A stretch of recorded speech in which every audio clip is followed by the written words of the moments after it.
You're watching Breakthrough News. You are indeed watching Breakthrough News, and this is the Freedom Side Live. I am, as always, one of your hosts, Eugene Puryear, here alongside my co-host, Rania Khalek. Rania, good to be back with you. It's great to be back on with you, Eugene. Sorry for the raspiness in my voice. It's okay. I know that you're battling illness. A cold. And it's just a sign to our listeners about how hardcore you are. You are not going to be stopped from appearing on the Freedom Side Live. Bacteria, viruses, can't stop you. Yeah, that sounds awful, actually. It does. It does. But it just shows people that you're tough. You're tough. I'll always claw my way back onto the freedom side. But I'm glad to be here for another week. We have such a good lineup, as always. We do. We always have a fantastic lineup. We have a fantastic show. We're going to be talking about a range of things. Obviously, of course, the ongoing saga in Eastern Europe, the nuclear standoff, if you will, between the United States and Russia with Ukraine. In the middle, we're going to be talking, of course, about the media coverage. We're also going to be very privileged to be speaking with a member of the German Bundestag about the overall situation in Europe concerning that. We're going to be talking about the ridiculous theft of funds by the United States government from the people of Afghanistan. We'll also be talking about a new organizing drive going on with port truckers in LA, the truckers you aren't hearing about, but who have a very just struggle that you should be hearing about. So we'll be bringing that to you later in the show. And we're also going to be talking about Puerto Rico, where perhaps you've missed it, but there have been a lot of ongoing protests around public employment, around privatization, many different aspects of the colonial reality happening there, continuing to happen there in Puerto Rico. So we've got a packed show, as we always do, great lineup, fantastic guests, which makes us a perfect time to remind you that wherever you may be watching, make sure you hit that share button so whoever's following you can follow us. And if you are watching on YouTube, or if you aren't and want to migrate to YouTube, make sure that you hit that subscribe button. Also hit the bell so that you can get the alerts for all the fantastic content that we're putting out here on Breakthrough News. And as regular watchers of the show know, you can donate in the super chat. And if our censor, Rania Khalek, deems your comment to be newsworthy or readable, we will read it on air. We will shout you out. It's a high bar. I won't lie. It's a high bar. It is. It is indeed. I'm so very, please, go ahead. Go ahead, please. No, it's hard to impress me. So give me your all. I can definitely vouch for that. I can definitely vouch for that. So yes, hit subscribe, hit the bell, hit the share button, do all three of those things right now. And I think we might have Juan in the booth with us once again. I don't know. Are you there, Juan? You are correct, Eugene. I'm here. Thank you. Thank you for that. That was awkward. I don't know. You are correct, Eugene. You are correct, Eugene. Is this Juan in the booth, or is this like a body snatchers kind of situation? Well, no one will ever know the truth but me, because I'm here with Juan in the booth, where the door is wide open, and at any moment he could leave. We can't see the door. You can't see the door. You know, Juan, have a camera on the door. You brought to my attention a pretty interesting video from Congresswoman Marjorie Taylor Greene of Georgia, a colorful individual, if you will. I don't know if I should even preface this with anything, or if we should just show it. I believe we have the clip of her making an interesting statement. Yeah, definitely. I'll put that up right now. Give me 1 second. I will give you more than 1 second. You could have 3 seconds. Only 3? Yeah, well, we're trying to be generous here. Now we have Nancy Pelosi's gazpacho police spying on members of Congress, spying on the legislative work that we do, spying on our staff, and spying on American citizens that want to come talk to their representatives. The gazpacho police, the soup police out here. That is, sometimes you just don't even know what to say. I mean, it's not as if that is the first gaffe made by Marjorie Taylor Greene. But I do have to say, in a way, I don't even know this is actually probably not that funny, but it does seem that a lot of her misspoken words seem to have something to do with Nazis. So, it just seems that she appears to know basically nothing and to just constantly be saying things. But the gazpacho police, that's like a bad autocorrect, Rania. Yeah, she And for those who don't know, she meant Gestapo. Yeah, right. I mean, yeah, I worry. that's true. I'm like, maybe people just don't know. Maybe she's not the only one. Maybe there's people out there who really don't know. Like, I mean, Gestapo. maybe, but to replace it with gazpacho, I mean, it just sort of feels like of all the things that you would call to memory in that moment, was she hungry? Had she not eaten lunch? What? I mean, I don't know what the overall situation was, but I mean, and then even to be using that phraseology vis-a-vis whatever's going on between her and Nancy Pelosi. I mean, in a way, it's like, I want to mock it. We are mocking it, I guess. But I just like, this is an elected member of Congress in the United States who day in and day out is in fact passing judgment on important issues of concern. And I mean, appears to be clueless on a range of different issues. I wish I could remember some of the other terrible things that she said that seemed dumb.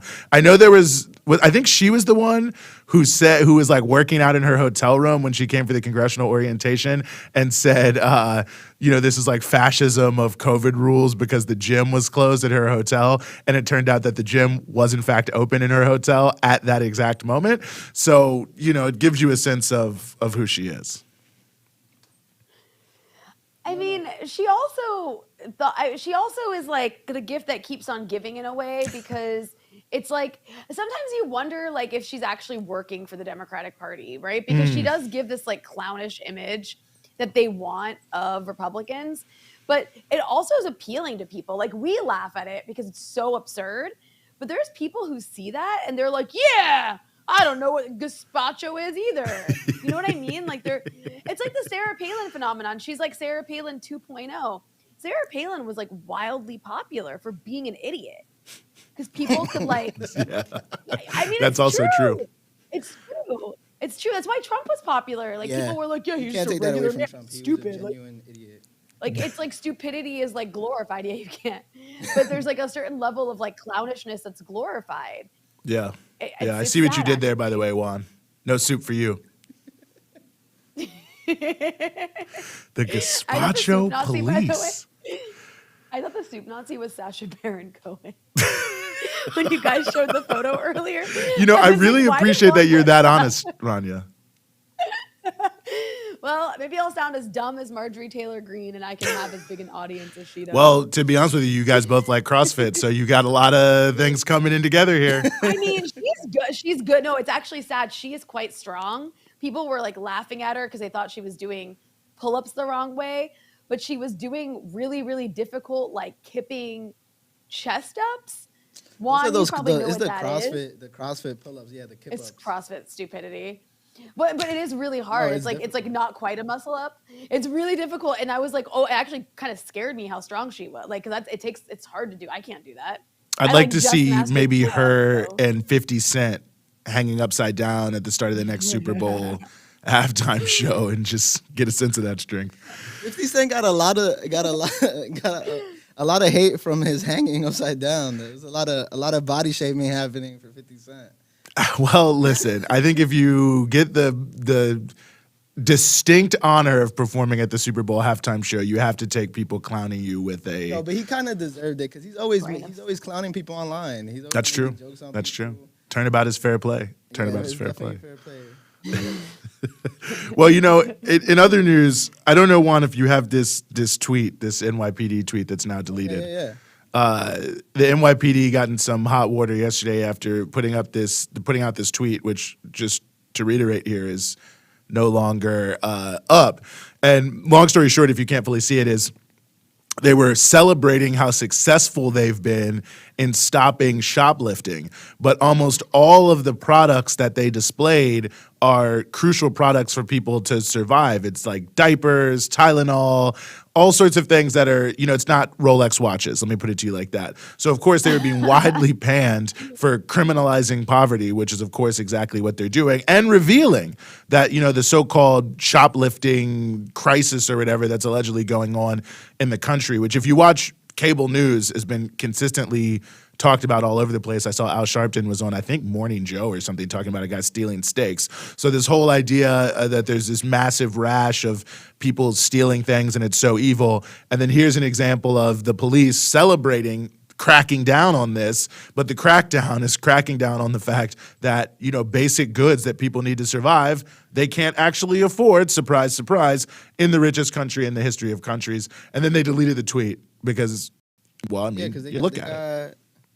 You know, they got roasted online. Like this is what the empire. This is what the NYPD is at the end of the day. Like they're proud. I know you can't see it in this image, but they're smiling. I mean, you can't see it behind the mask, but they're smiling. Well, they're proud of I personally feel much safer knowing that those diapers are not being used on a baby without having been paid for. Like, I feel much safer. I'm sure Al Sharpton does too. Like, imagine actually seeing that and being happy and not being like horrified and sad that people can't get laundry. People are stealing laundry detergent. Nobody the fact that they're wants to taking a steal victory laundry lap. Detergent. Like, yeah, nobody wants to steal laundry detergent. It's humiliating to have to do that. It's actually like most people don't want to have to steal anything. They're being put in a really precarious position, and it's also just like encapsulates the actual purpose of American police, which is just to protect property and the rich from people who don't have. That's their entire purpose, because that's our country. So it's sort of bad and good. Like, it's bad they did it, but it's very revealing that they did it, which I think is actually a super important aspect of this whole thing. But yeah, the fact that someone actually thought, like, they thought it was so good that they went out of their way to do a photo op for it. and put it on Twitter. I mean, and you see like how nicely the things were lined up. So it wasn't just like someone was like chilling in the office, was like, Somebody hey, let's just take a displayed random photo. They were like, let's do a full-on photo shoot with lights, everything. Presentation. on that They display. called in Annie Leibovitz or whatever to do it. I mean, it's just like, what on earth is going on? Oh man. I know Juan just said, yeah, somebody actually like spent time putting that display of products together, like, and like stacking them in just the right way to make it look just right. Like, Yeah, This like is an product ordeal. with like product. It almost was like they were shooting a commercial for Walgreens. Maybe they went to the family photo section and took that. It's just unbelievable. But yeah, the NYPD, I mean, keeping the streets safe by making sure that diapers are no longer out there. Well, Juan, thank you for pointing me to the Gazpacho police as well. Thank you for being with us in the booth, since you have a choice Juan, at any time I won't to forget you. leave. As you go off screen, I won't forget that you're in that booth, Thank you. and neither will Thank the you. audience. Thank you. Eugene. Rania cares so much that she fled to Lebanon after she saw how we keep you in the booth in New York. After I was in person, She was in New complicit. York, I She's was the like, Jessica this is Chastain of this. Zero Dark 30. That's probably, I don't know. She What do you plays want me the to say? same character in every movie. Yeah, although didn't she just do The Eyes of Tammy Faye, where she's Tammy Faye Baker? Isn't that her? I have not watched that yet, but in every movie I've seen of her, she always plays a detached woman who like clearly a man wrote. Like, it's like a man in a woman's body kind of character. She's good at it. But actually, I'm excited that you just said she's in a movie playing a different character, because I'd really like to see her shine in a different Okay, role. well, I'll double check for you and make sure that is Tammy Faye. I'll send you the name, the whole thing. Shout out to Christopher Cotton before we move on here, first in the super chat. I don't know what you get for that, but shout out to you. Thank you so much for donating. We want to move to the first issue here and our first guest, and we want to be talking about the just ridiculous media coverage in the U.S. media, the Western media, as it concerns Ukraine. Very happy to be joined as we continue the show by Ben Norton, who's a journalist and the editor of the new outlet and podcast, Multipolarista. You can find it at multipolarista.com. Ben, welcome back to the show. Thanks for having me. It's always a pleasure being here. One of my favorite outlets. I love Breakthrough. Oh, thank you so much. Well, it's our pleasure to have you for sure. Ron, sorry, did I cut you off? No, I was going to come in there and say, yeah, it's great to have you on, but I think you got it. It's our pleasure. You got it for both of us, Eugene. Thank you. The pleasure's all ours. Well, Ben, the issue at hand is, well, there are many issues at hand, but we really wanted to have you here because the way the media has been covering the crisis in Eastern Europe, I think has been, in and of itself, almost like a weapon of war in the United States. And it's been, in some ways comical, in some ways tragicomic, if you will. So before we go to the first thing, I was hoping we could actually play this clip from NBC Nightly News of Richard Engel from Monday night, I believe it was. Wait, okay, we're pulling it up here now. But it's him. Many people probably saw this. It's the grandmother with an AK-47, and this grandmother is training to fight or whatever. She's got some interesting backers with her, but just sort of the way it's presented, I think speaks to so much to how the media is operating and how the media is working here. But I'll just ask you this, Ben, before we go to the clip. I mean, what in your view, what does this really say about the mainstream media in the United States that there can be such a one-sided presentation of everything that's happening there in Ukraine and near environs?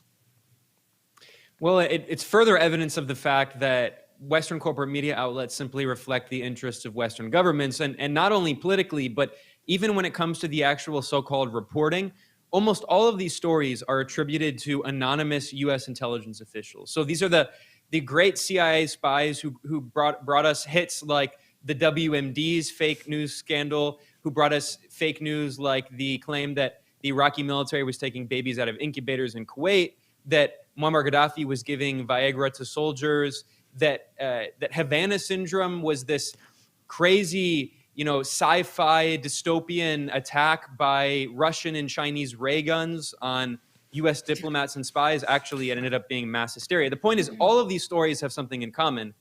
They are fed through the media. They're laundered through the media by anonymous U.S. spies. And because they're anonymous, they never face any consequences. And because it advances U.S. foreign policy interests, they're never challenged, even though this past week we saw a classic example of this. Multiple media outlets, and not just in the U.S., in Britain as well, published these incredibly ridiculous stories claiming that on February 16th at 1 a.m., or some people said on February 16th at 3 a.m., Russia is going to launch this massive World War II-style invasion of Ukraine. Now, what was their so-called evidence for this?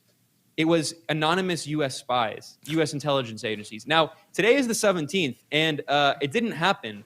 Russia did not invade Ukraine, but it just shows that these stories can actually, not only will they spread fake news, they'll say that on this date, at this hour, Russia's going to invade. And then it comes, and the hour passes and nothing happens, and then they act as though, we're just journalists doing our job. That's not journalism. No, it's not. I think that clip we were talking about, speaking of journalism, of Richard Engel from NBC News is ready to go. And this is, it speaks for itself. Let's watch the clip. Some communities are taking matters into their own hands. Just across from Russia, in the city of Mariupol, some Ukrainians are preparing. Basic training for the whole family. Learning first aid to treat gunshot and shrapnel wounds. And weapons training. On a 7.62 caliber AK-47 is Valentina Konstantinovskaya. The 79-year-old is a retired accountant and a great-grandmother. You're about my mother's age, and I can't picture my mother laying down on the concrete learning how to fire an assault rifle. Do you think you're going to actually be doing this? Yes, if Putin comes, I should be able to shoot. The threat is very serious, she says, and I think every person in our country should be able to shoot from the window or on the street if the enemy comes. I missed that, Ben, baby. why don't you tell us? Yeah, why don't you tell us what's wrong with that little package we just watched? Well, when they say some Ukrainians are picking up arms, they specifically mean the Nazi Ukrainians, the Nazi ones. So that is an example of a training session organized by this group called the Azov Battalion. The Azov Battalion is explicitly white supremacist. They use white supremacist symbols. They are neo-Nazis. They are explicit fascists. That's not just an insult. They are actual Nazis who do Nazi-style salutes. You can see this in their video propaganda. And they believe that the conflict in Ukraine is a conflict between white people, they see Ukrainians as white, and Russians who are Asiatic and Mongoloid. They're supposedly descendants of, Genghis Khan and Asian Mongols. So they are explicit white supremacists, explicit Nazis, and they are a paramilitary group that was incorporated into the Ukrainian state after the 2014 US-backed coup, which is known as Maidan or Euromaidan. And they were a paramilitary group that was the kind of violent muscle behind the coup in February of 2014. And after the U.S. helped install this puppet government, in which the third in command right now of the State Department, who's a deputy secretary of state, she personally picked the people who would be the people who would lead the government. So her name is Victoria Nuland. So the point is that after this coup in which these fascists played a key role, they were directly incorporated into the Ukrainian state. And now we see that Western corporate media outlets are praising Ukrainian Nazis for training children and 79-year-olds. And I just want to add one other line here. I remember very vividly constant propaganda from supporters of apartheid Israel who will have these ridiculous propaganda photos and videos of young children holding guns or whatever in these photo ops. And then they say that Hamas and the Palestinian resistance are training little kids to shoot guns. I mean, meanwhile, MSNBC is praising Ukrainian Nazis with this video footage of little kids with assault rifles. I mean, it really is. I mean, there's just so many elements to it, and just like even the impact it's making. I mean, or even the sort of the context of it, which is so rooted in the idea that there's an imminent invasion, which, as you pointed out very well, Ben, seems to not be that imminent, but it just builds into this idea of, well, something's coming, it's imminently coming, the Russians are coming. I saw some Fox News reporter do this whole long thread about how there's going to be like Russian paratroopers coming down on Kiev. I mean, and to me, it seems like it works so hand in glove with to create this broader sense among the American people of, the menace at the door that is Russia when you see these kind of images. And to me, to not or to either ignore the basic fact checking around who these people were. They weren't even trying to hide it in terms of the different patches and things. It just shows that it feels so deliberate. And well, Eugene, we've seen this for many years now. Well, I just wanted to add one thing onto that, because I want to get your take on this. It's like, it's not just the whole saying, oh, there's going to be an invasion on this date at 2 a.m. And then once it doesn't happen, saying the next thing. It's also the way they're framing every little thing that happens when clearly it's obvious that Russia's not going to invade. Like, it's like, okay, now it's that Russia hasn't invaded because of the insane hawkish behavior of the U.S. And I actually want to show a tweet showing just that. It's a Julia Yaffe tweet. I don't know if she's still at the Atlantic, but she's definitely a she's hardcore at Russia Puck gator. News. Puck News, which I haven't been able to figure out what it is other than just like a laundering factory for CIA disinfo. Can we put that up? Because I think it's really emblematic of what I'm talking about here. That tweet in particular, if we can. Maybe it's not worth it. Maybe this is a sign. Well, yeah, I think this is the tweet you're referencing where she admitted that lying is part of the U.S. foreign policy strategy. Yeah, this is it. This is it right here. She actually says, like, with all the alarm around the Russian invasion, it's important to keep in mind that the alarm itself and using the U.S. media to keep the alarm ringing is part of the Biden administration's strategy to keep pressure on the Kremlin. It is the strategy. And she's not saying that in a negative light. She's praising it. That is our American media class right there. Like, when it comes to the issue of war, everything that the U.S. is doing, no matter how insane it is the right thing to do. And if what the U.S. says is going to happen doesn't happen, it's because the U.S. was playing some like 5-dimensional chess where they were showing Putin who's boss. And it was so obvious to me over the weekend when we saw like Russia like trying to de-escalate, saying that they're going to withdraw troops, and they started to withdraw some troops. And then immediately the Americans were like, well, see, that's because of what we've been doing. That's because of the pressure we've been putting on them.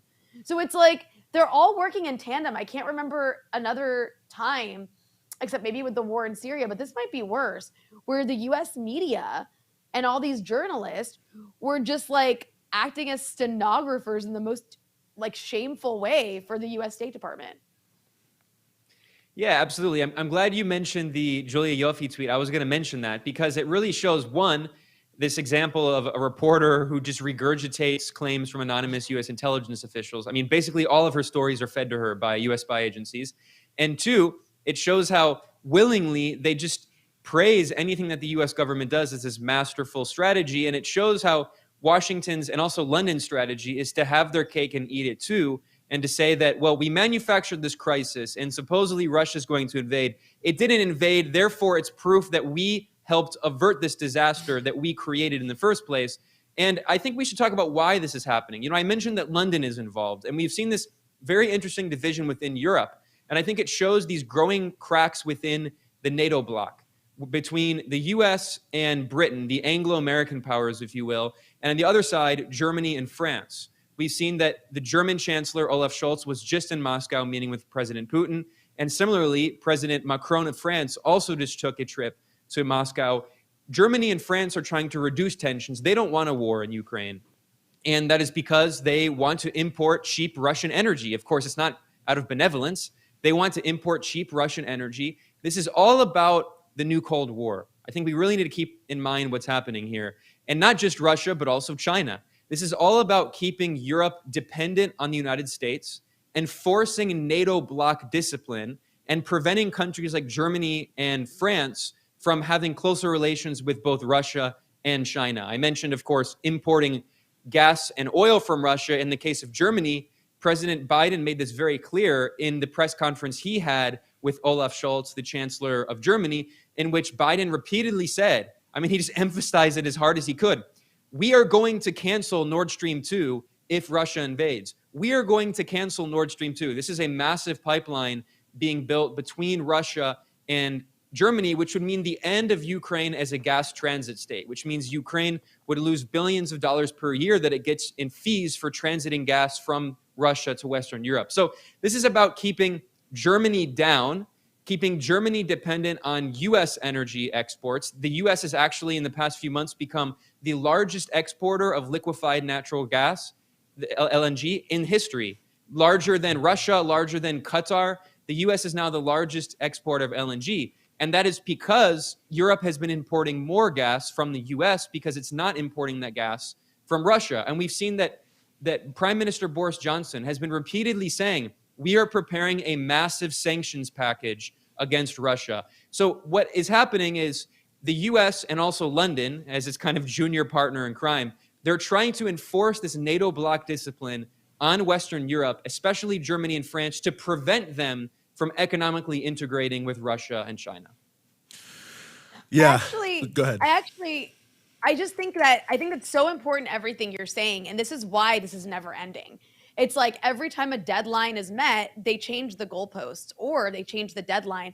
And I want to show one more tweet, which is actually a quote from a piece that the person who tweeted this is quoting from. It's from a Politico piece, and it's quoting a think tanker called Michael Kaufman, saying basically that the prospect of a Russian invasion in Ukraine on February 16th was always overhyped. The time frame to really keep an eye on is what happens shortly after February 20th. So it's like this is insane. This is completely insane. Every time there's some date they throw out, they've been saying this for a month now. It's been a month that there's an imminent invasion of Ukraine by Russia. It hasn't happened yet, but in order to keep it going, these think tankers and then random, officials and, anonymous intelligence people will come up with new time frames, and everyone just regurgitates it. They just swallow it and regurgitate it and accept it. It's insane. Well, that's how you get a cushy sinecure in mainstream corporate media as like an editor, or as how you become a senior fellow and not just a mere fellow at one of the countless hawkish think tanks in Washington, right? Is you push these lines. We also saw the deputy director of the Eurasia Center at the Atlantic Council, which is NATO's de facto think tank, one of the most influential organizations in Washington. So one of the senior executives at the Atlantic Council, a very influential figure in helping to create U.S. government policy, she tweeted this past Friday before the weekend that this weekend Russia is going to invade. They're going to decapitate Ukrainian leadership. They're going to they're going to destroy the infrastructure, they're going to destroy the electrical grid. Of course, none of that happened, but they just keep pushing it down because it's all about keeping this momentum on and putting the pressure specifically on, ironically, on U.S. allies. And this is the point I want to stress here at the end, is that the U.S. is actually targeting its own so-called allies by trying to enforce this discipline on them to prevent them from being too soft on Russia and also, of course, China, who are now major allies. So we've seen that the Ukrainian government has repeatedly said, Russia's not going to invade. We have evidence that Russia's not going to invade. There's no proof it's going to invade. Our intelligence shows us the opposite. It's not making plans. We've seen this from President Zelensky and also from the defense minister of Ukraine. And President Zelensky, I mean, there's a lot to criticize about this guy. I mean, he was elected on this platform, and he won in a landslide victory, claiming that he wanted peace with Russia. And as soon as he came in, the U.S. enforced that discipline on him, forced him to take these hardline positions against Russia, to shut down pro-Russian media outlets, to imprison pro-Russian politicians in Ukraine, and all of these horrific authoritarian measures. But even Zelensky is not pro-war enough for the U.S. We've heard these stories of President Zelensky being yelled at by Joe Biden on the phone. And I can only imagine these phone calls with this barely coherent man just yelling about corn pop and Putin invading. But the point is that the U.S. is actually targeting Ukraine, its so-called ally, targeting Germany, a so-called ally and major member of NATO and the leader of the EU, and they're targeting France.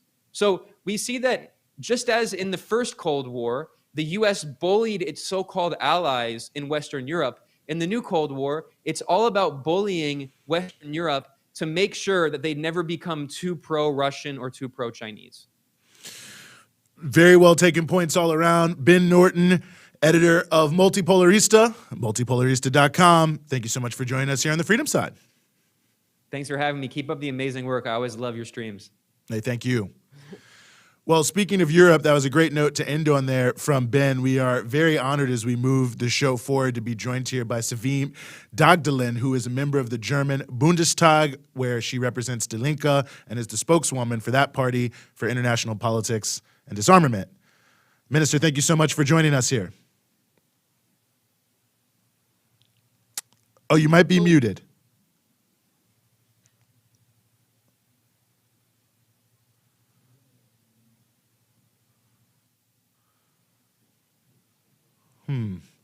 Let's see if that might be from our end.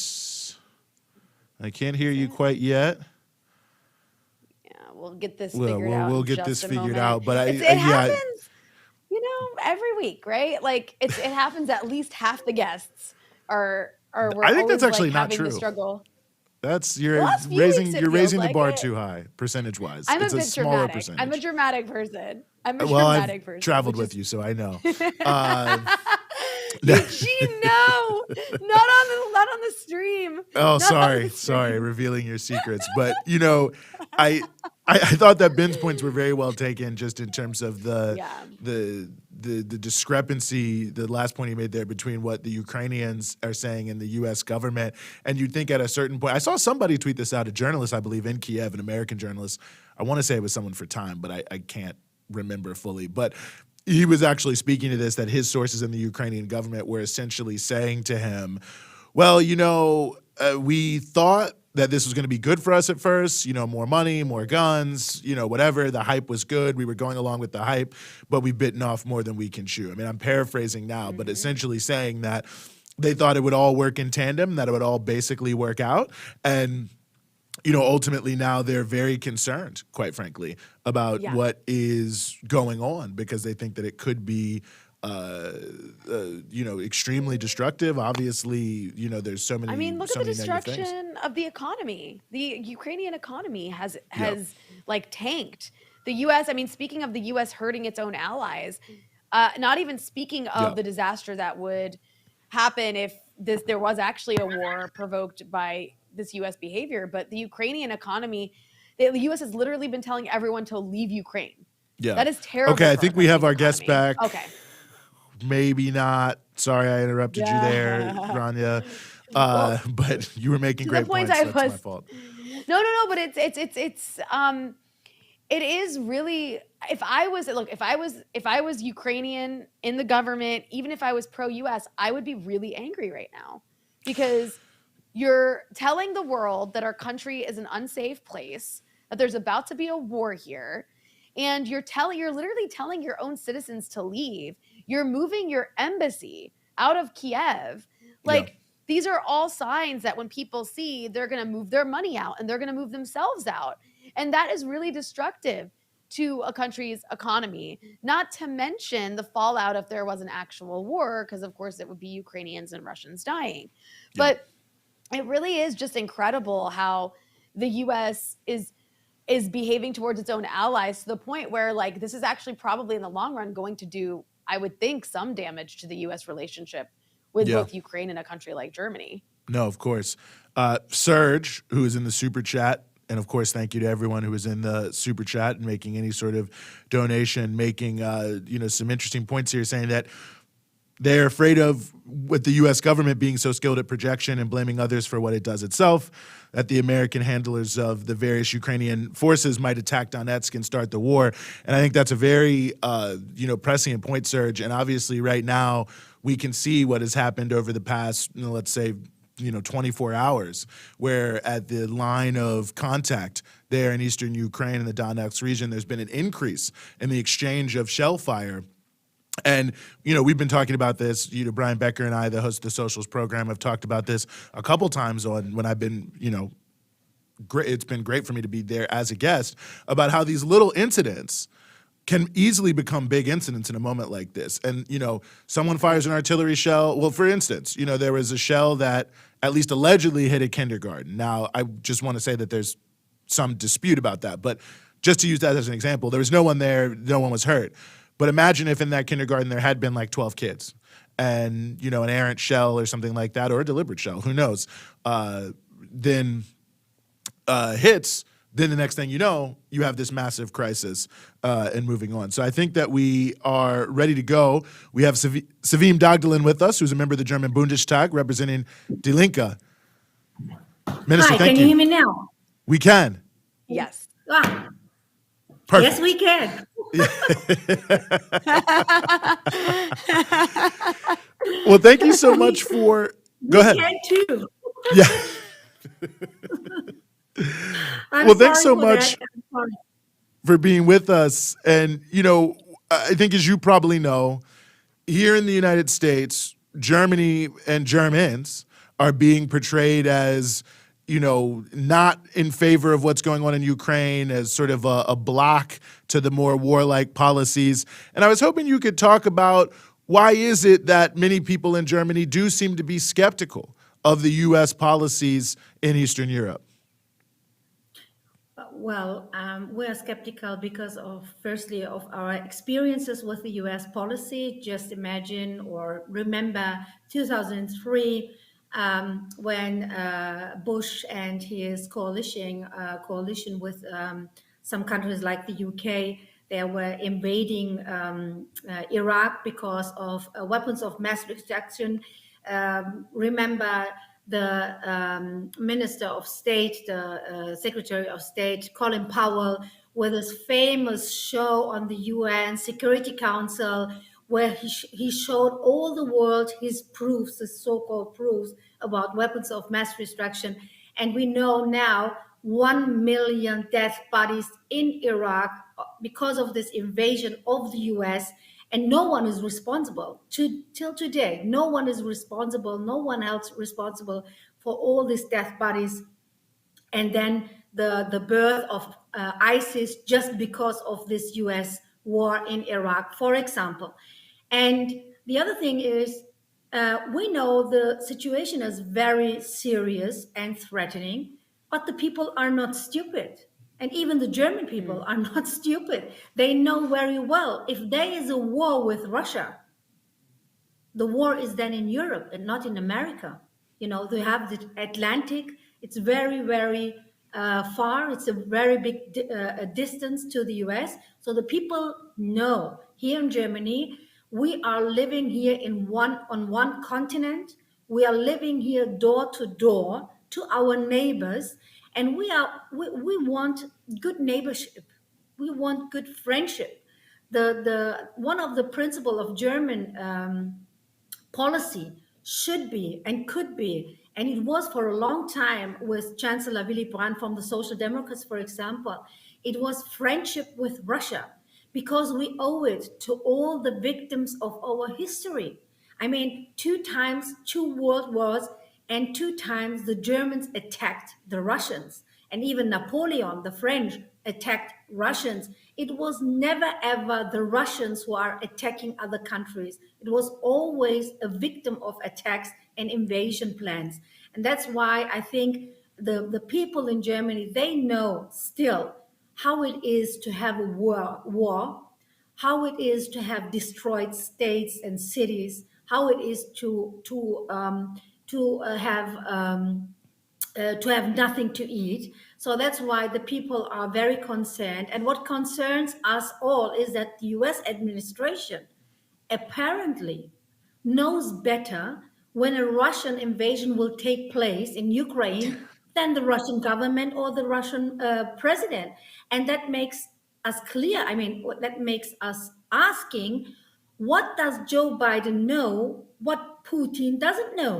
You know, and this is something which is really curious, and I'm very much concerned, because it wouldn't be the first false flag operation by the US or by allies of the US to provoke a military intervention. I mean, it's sure that the Russians have to intervene and react if there is a military attack at the Donbass by the Ukrainians, by the Azov battalion, the far right part of the Ukraine military service, and or other forces. We know from the French that the private sector of the French army is already since a few weeks in the region.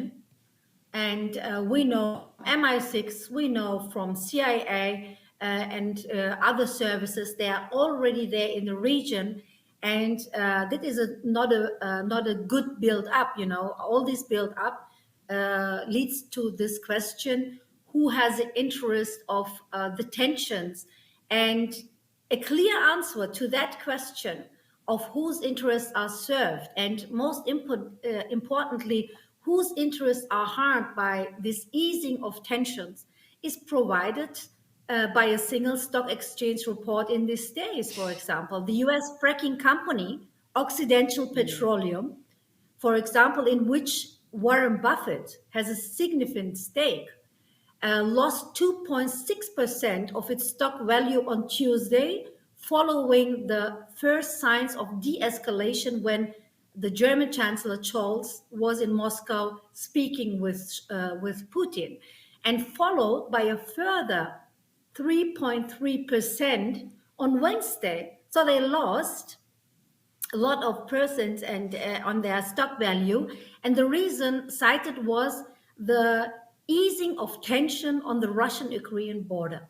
Just imagine, because they're losing if we have a de-escalation, and they are winning if we have escalation and tensions. And the easing of tension serves the interests of people in Europe, but it is harmful to the share value of US fracking companies. And the worst thing is that the Biden administration is preoccupied by precisely that, the profits of the US fracking companies. And that's the problem. And that is something what the people are here in Germany and in Europe. They are not stupid. They know it, and they see it, and they can read about it. And they ask themselves, if the US is sanctioning Russia because they want to punish Russia for whatever reason, since 7 years we do have the sanctions. But one thing is I think it's very remarkable. Why is oil from Russia is not on the list of the sanctions? And I know, because the US is one of the biggest, receivers of Russian oil. Russian oil is exported to the US. It's the third biggest country from where the US has his oil, and that's why it's not on the sanction list. And this shows us the policy of the US is America first and Europe last. That's one way to put it. I'm curious. I hear what you're saying, and I'm wondering how widespread your views are in Germany. What's the general sentiment in Germany? Because everything you're saying is basically that this US policy is actually very destructive for Europeans, for Germans, for Ukrainians, for Russians, and dangerous for people in this region. And so, if that's the case, is it leading people to question institutions like NATO, for example, or to question the relationship with the US and whether the US should be allowed to dictate to Germany, who they should be buying gas from and what their policies on their neighbors should be? Is that a conversation taking place? Well, a lot of it. The thing is, we do have a distinction between the elite, the political elite, because the political elite in Germany and some other European countries in the last recent years, I would say, is very much changed. The elite is very much transatlantic, networked, and but the population thinks differently. Even though we do have a propaganda very much, mostly every day against Russia, organized by these transatlantic groups and networks since years, the people of the Germany, the majority is against a war or confrontation and escalation towards Russia.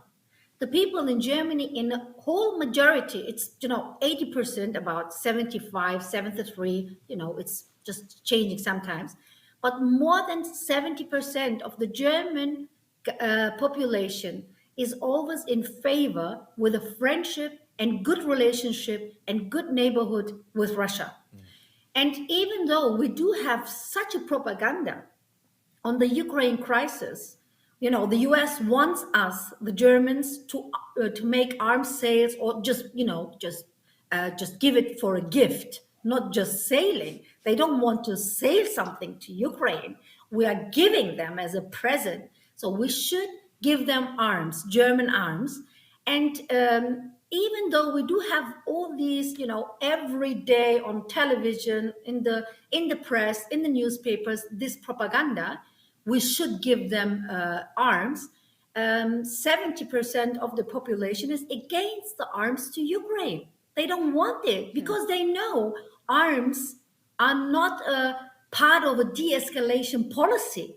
It's a part of escalation. It's a part of raising tensions. And it's not a part of a peaceful policy at all. And so there is, in the population, there is a majority who are really supporting these positions, what I'm talking to you, that we don't want the dirty and more expensive fracking gas from the US. We do want the Russian gas, which is way cheaper than the US one. And it's actually way better for the climate change as well, and the people, they don't want this shit. And it was even when Chancellor Scholz was with Biden, I mean, just remember this meeting, this press conference. I mean, how do the Americans think, how the Germans think about a US president who is saying on a press conference with the German Chancellor that he will kill a European Russian project named Nord Stream 2, where more than 100 companies from 12 European countries are involved in this private project. I mean, I have to say to Ben Norton, it's not a Russian European project. It's a European Russian private project. It's not the project of the state or the government of Russia. It's from Gazprom. It's a private sector, in this regard. It's a company. So 100 companies from 12 European countries are involved.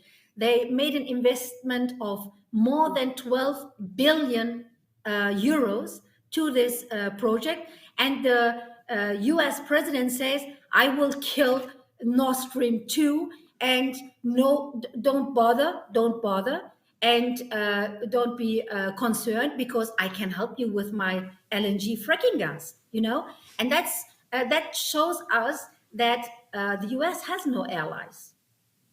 The U.S. It really has no is allies. incredible. No, the U.S. serves the policy of America first and nothing else. Nothing else. For a long time, there's nothing else.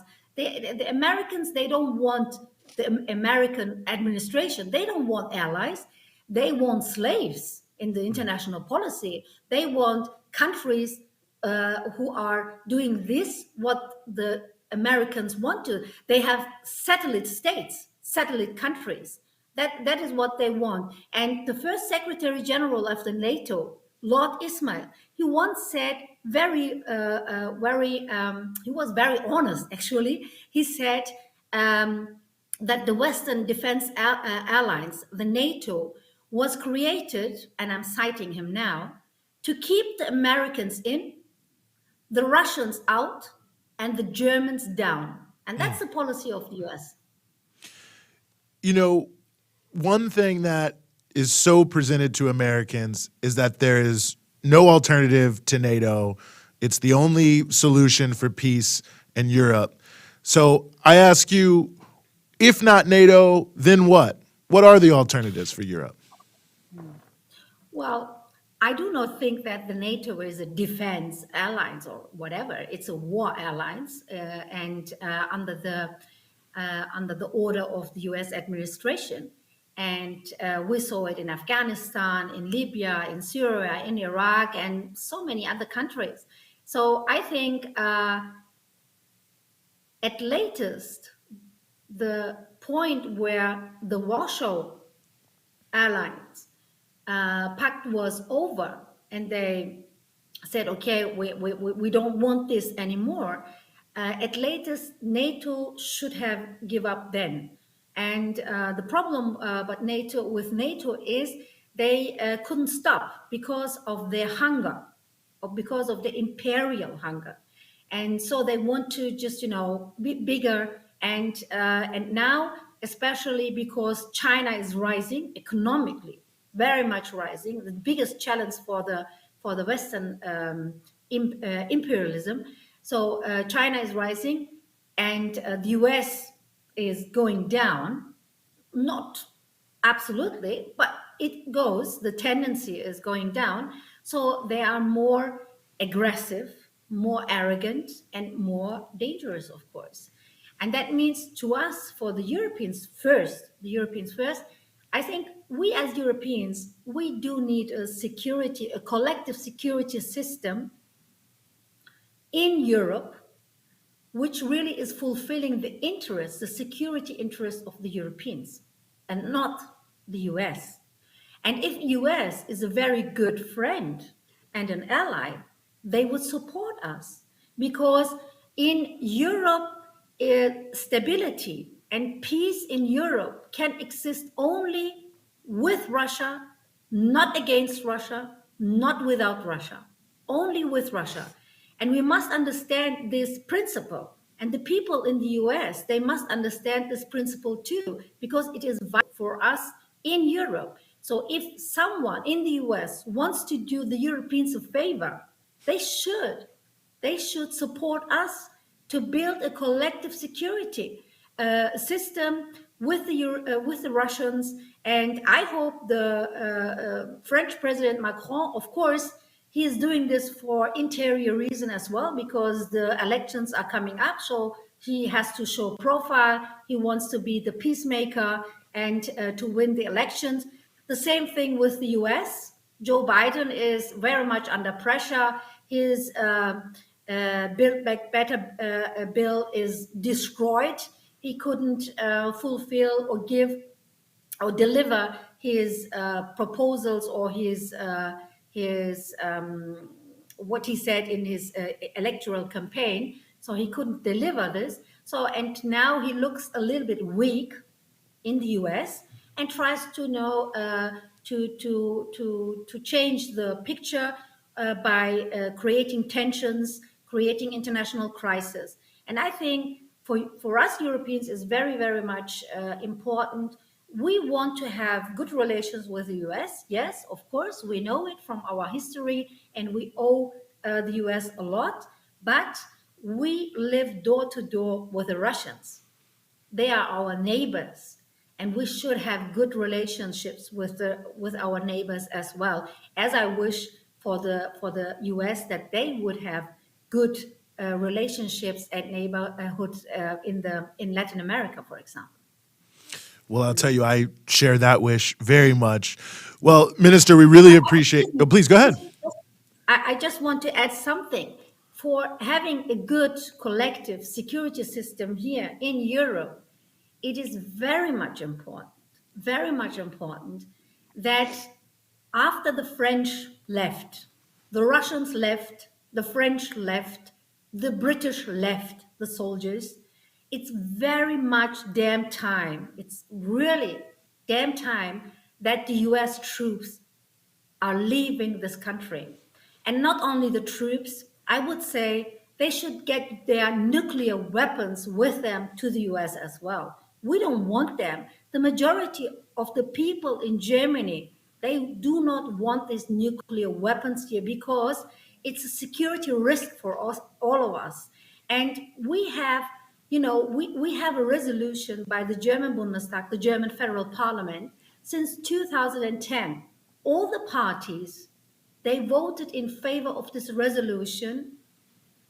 Please pull back your nuclear weapon from German soil.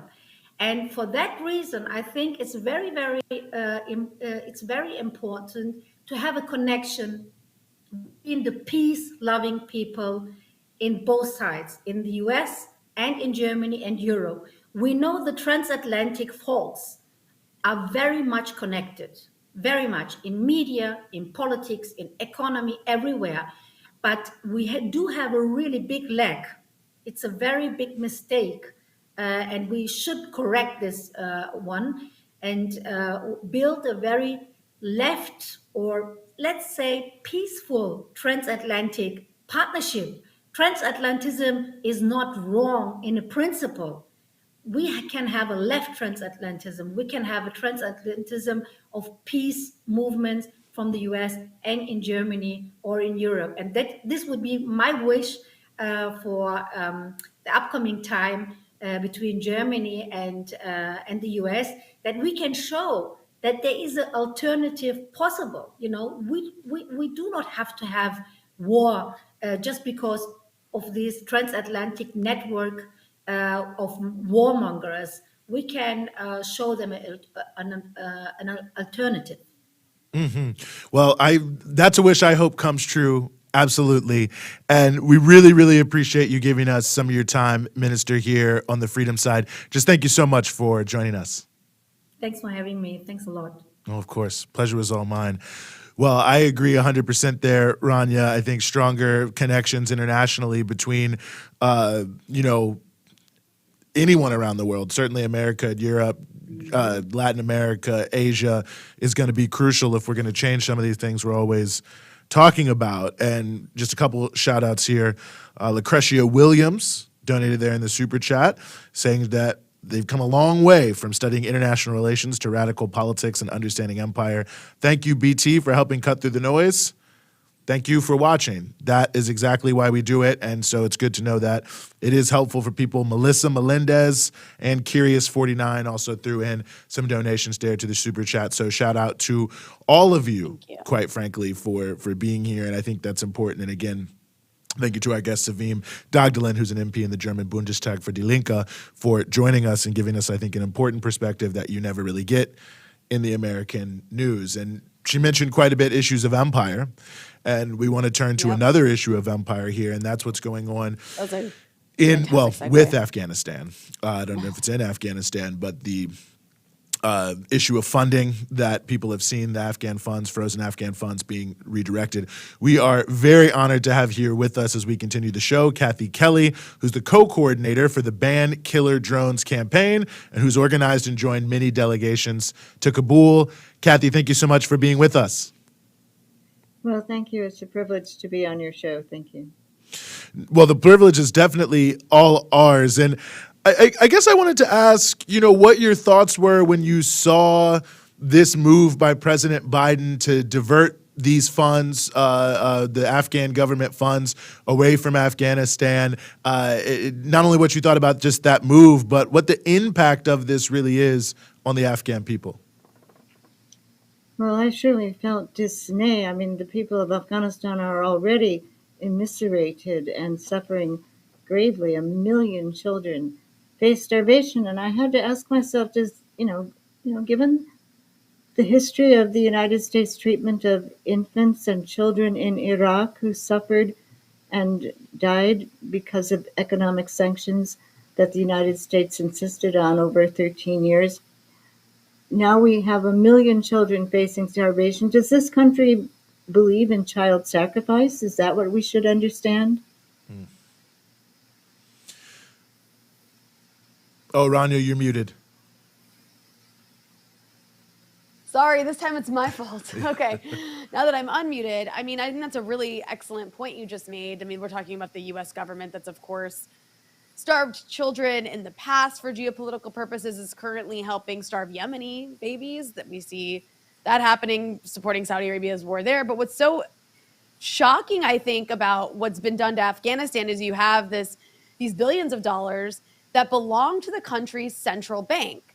And they just happen to be held in New York. And not only is the U.S. not allowing the Afghan government to access their own funds, they're actually going to take half of these funds and give them to 9/11 victims.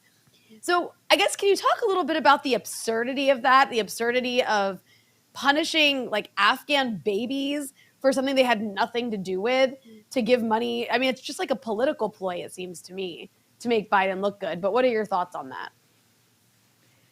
Well, perhaps Biden would curry some favor from maybe some Republicans for being tough on the Taliban. But I think in terms of the view of the United States that other countries would hold, I think people will be feeling acute discontent and mistrust of the United States. The Taliban are not recognized by the United States as an official government. The United States is saying that it's going to put $3.5 billion aside to be given to Afghanistan, doled out, parceled out as humanitarian relief. But it's full of irony because, in fact, the relief groups are all paying taxes and tithes to the Taliban.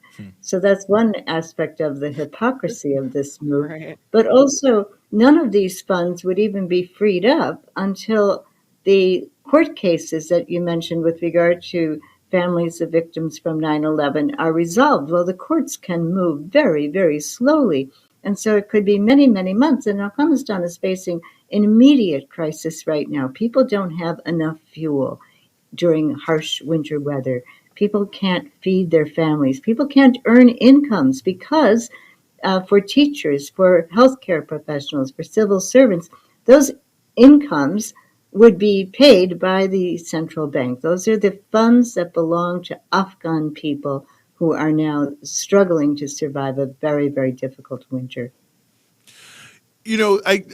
I guess the so-called logic behind this issue of freezing these funds is to somehow pressure the Taliban to do something. I'm not exactly clear what, but how likely do you think it is that this will be the type of thing that could even be effective, that it could even be used as a policy tool? Well, I think it's far more likely that this will punish innocent women and children. 75% of the Afghan population are women and children. And 40% of that population wasn't even born at the time of 9/11. And I think that, it does again make me think about the situation in Iraq because, with all those years of economic sanctions, there was no guarantee that Saddam Hussein was ever going to even miss a meal. Right. And what those kinds of economic warfares do, I think, is create a situation where people are more isolated. They become less educated. Their civil services are less able to serve the country. And so it'll push Afghanistan into so much misery and impoverishment that, in fact, there will be more people that will try to escape. They'll become economic refugees. And it's possible that there will be more people that in their desperation will say, I want to join a group that picks up weapons and will fight because of this acute discontent being felt. And also, the reason the Afghan economy is in so much of a shambles now has everything to do with the United States having so terribly fed corruption and mismanagement with the puppet government that it sustained, but also with the ways in which militarism fed corruption all through the 20 years, the futile, expensive, bloody, and terrible 20 years of United States occupation. No, I think that's a very well taken. Oh, sorry, Rania, you're muted again. I'm so sorry about that. I think that's a really important point that you just made because it's like every government the U.S. sets up suffers from the same issues. The Iraqi government, we constantly hear, is so incredibly corrupt. And indeed, it is incredibly corrupt. But where they learned it from? The American occupiers who put them in power back in 2003. And so to use to invoke this issue of corruption as an excuse when this is what you helped build is just unbelievable. But also is just, the fact that all of these media people, all these journalists were freaking out when the U.S. was withdrawing from Afghanistan, were horrified about the prospects of all these Afghans having to live under Taliban rule, how terrible it was going to be. And now where are their cameras and microphones? They don't seem to care that there's a potential famine about to take place because of something the U.S. government is doing. And you have Afghans saying that what they're experiencing right now is actually worse than when the U.S. was still there.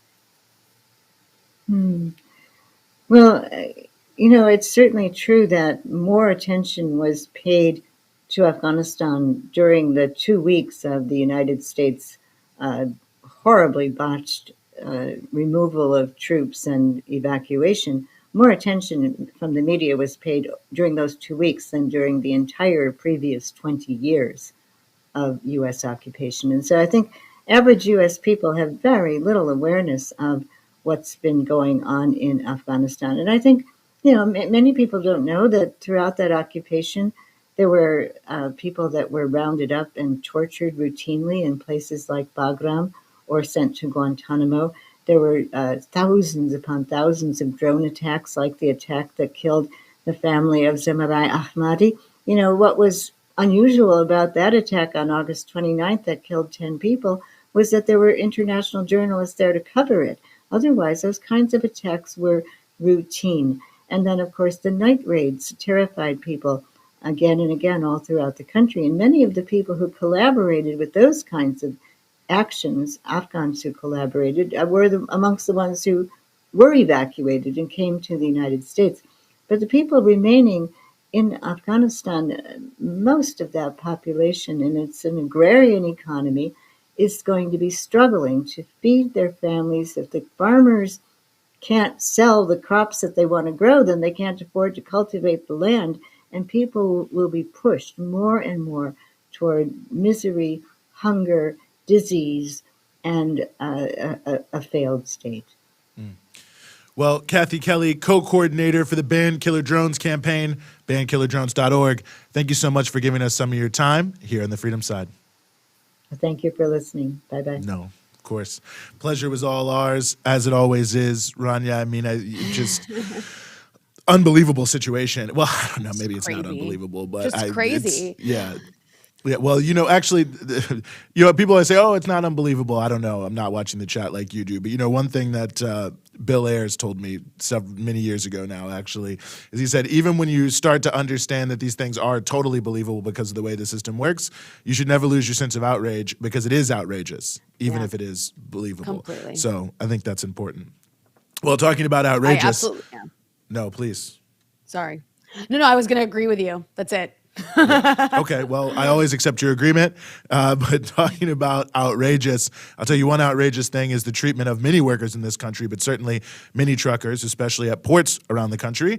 But now, workers are standing up, fighting back. We're very happy to be joined here by Crystal Romero, who is the Port Division Coordinator with the Teamsters. Crystal, thank you so much for being with us. Hi, good afternoon. Thanks so much for having me. Well, we are very happy to have you here. And, I think probably a lot of people have some sense that there are many truckers around ports. That might be the extent of their knowledge. Talk about the conditions that people who are moving the goods that we're using every day are facing in their everyday lives. Yeah, absolutely. First of all, thank you so much for taking the time to shed some light on this really important fight. I think first and foremost, it's really important to establish the demographics of this workforce. And that's to say that the majority of this is monolingual Spanish-speaking immigrants, first-generation Americans, coming from impoverished communities that surround, the ports of LA and Long Beach. One of the units that's organizing with Xpo Logistics is located down in San Diego near the Otay Mesa border. A lot of those drivers cannot afford to live in the United States and must, cross the border every single day just to make it to work. And that's just the starting their starting point. It gets much worse once they get introduced into the industry. They get sold a dream saying you can be an entrepreneur, you can form your own hours, you can make all this money, but the reality when they arrive is quite different. They find themselves essentially stuck in modern form of sharecropping. They are truck owners. They are told that they are independent contractors when multiple courts and government agencies have found that no, they're actually employees. They're not independent contractors. They're told what to do. They face discipline. They have to pay to work. They have to pay for tires, diesel, taxes, everything. And all of those get deducted from their hard earnings. They also get paid absolutely miserable rates. Piece rates. If they don't move enough loads, they don't make enough money. They have absolutely no access to health insurance, employee-sponsored benefits, or anything like EDD in the state of California. So it's been an uphill battle for these workers. They've been fighting for many, many years to establish the fact that they are employees, and now they're ready to take the fight to the NLRB and take XPO head on. I think that's such an important point, and it just seems like so many workers who are driving something are always being faced by these misclassification issues. But, tell us something about this company, Xpo Logistics. I mean, my assumption is that they're probably making tons of money despite the situation with the drivers. But talk more about, their corporate profile and what they've been doing in this regard. Yeah, absolutely. XPO is what we like to fondly refer to as the largest company that you've never heard of. This is a multi-billion-dollar global operation. They have, stuff in Europe, here in the United States, all with labor issues. You see European unions taking them on and fighting for better conditions. Freight drivers here at Xpo Logistics have fought and won to organize with the Teamsters, and now the port drayage drivers in California are attempting to do the same. This is a company that has recorded record profits in Q3 in 2021, coming out of a pandemic where drivers were denied, basic essentials like PPE and protection on the job, while denying workers access to, any health insurance, any workers that did catch COVID, which several workers did and actually passed away from COVID-19. All of these are conditions that the drivers face while they become poorer and poorer, and this company has become richer and richer off their backs. It's quite unfortunate to see. It seems like the job is almost certainly probably only becoming more intense. I mean, I know the volume of goods coming into the ports, especially on the West Coast, has been increasing exponentially. You can see the ships lined up. So, I mean, it almost feels like there's a direct correlation between the downward conditions in pay and the upward conditions of profit and actual volume of goods. Absolutely, 100%. And the name of that game is misclassification. Since the Motor Carrier Act was signed in 1980, we've seen these companies engage in a race to the bottom where they just pass on the buck more and more to these poor immigrant drivers. And the system has collapsed onto itself. And I think that was no more evident during this recent cargo crisis. Drivers report waiting hours and hours in line, missing appointments because there weren't enough chassis. Not getting paid that day. Drivers want to work. However, the system is broken and it doesn't allow for this to get better. And it will not get better until misclassification is tackled and these corporations face real consequences. Luckily, in the state of California, we are starting to see that with new laws passed like SB 338. But it's still taking some time for the law to catch up while these companies continue breaking the law with impunity. I can't help but notice there's a lot of attention right now in the media on the issue of truckers, but this is not getting attention. So I guess, can you talk a little bit about the media reaction, if any, to what's taking place right now? Yeah, well, I mean, this is a fight that has been going on for decades. These drivers have been fighting to assert their rights. Many of them have gone on strike, multiple times. There have been like 18 or more strikes that the Teamsters have led in the port. So this is an ongoing fight. The best way for us to compare it is, if a billionaire with a fancy sports car gets pulled over and gets a speeding ticket, it's really easy for him to pay that speeding ticket and keep on going. And that's the same thing that we're seeing here with this fight. But luckily, the stars are aligning with the new laws improving in California, and we are seeing a more friendly administration towards labor and organizing, and the drivers are certainly taking advantage of this moment. They're ready. They've been ready. Again, multiple courts and agencies throughout the years have found them to be employees, and they know that this is their right, and they're ready to cast their votes to become Teamsters. I'm glad you brought up at the beginning sort of the demographic aspects of the workforce, because do you think that the company in a way is hoping that they can keep people down, because of the language barrier, and that these are people who are ignored, and they can sort of rely on, some of the bigotry that exists in this, not some, obviously it's the United States, but on the bigotry that exists in the country are they really using, I guess, sort of racism to a degree as a weapon in their anti-union campaign? Absolutely. I mean, again, many of these drivers are immigrants. Spanish is their first language. We are starting to see an increase of other languages as well, Arabic and more. And these companies use, these leases with very legal, wonky English language that, even the most educated of folks would have difficulty, let alone, a truck driver who just wants to make ends meet. And again, they're sold this dream that you can be an entrepreneur, you can make it. And that's a premise for why many of these immigrants came to the United States to begin with, the American dream. So it's quite a slap in the face, honestly, to exploit their labor for their corporate gains like this, especially in the midst of a public health crisis. I think those are all such important points. And I think that this feels like a time where, I hate to say it like this, making a comeback, but maybe that's the way it is. Unions are more popular than they've been, since the 1960s in this country. I think more and more people are feeling energized by what they're seeing on from labor all across many fronts. I mean, how do you see this fight fitting into this, I think, broader tide that we've seen, certainly since last October, of labor activity happening in the country? Absolutely. Well, I can only speak to the fight that we're seeing here with the poor truck drivers in Southern California. And it's very obvious that enough is enough. They are tired of years and years of abuse. They're tired of seeing their hard work, go to nothing. We see drivers who are well past retirement age working 14, 16, 18 hours a day, unable to ever access a dignified retirement because they're denied the ability to, have a 401k or a pension. So, suffice to say, these drivers are ready. It's about time, and the importance of what these drivers specifically are doing at XPO Logistics in Commerce in San Diego. This is the first time that a unit of quote unquote misclassified drivers has filed for an NLRB petition.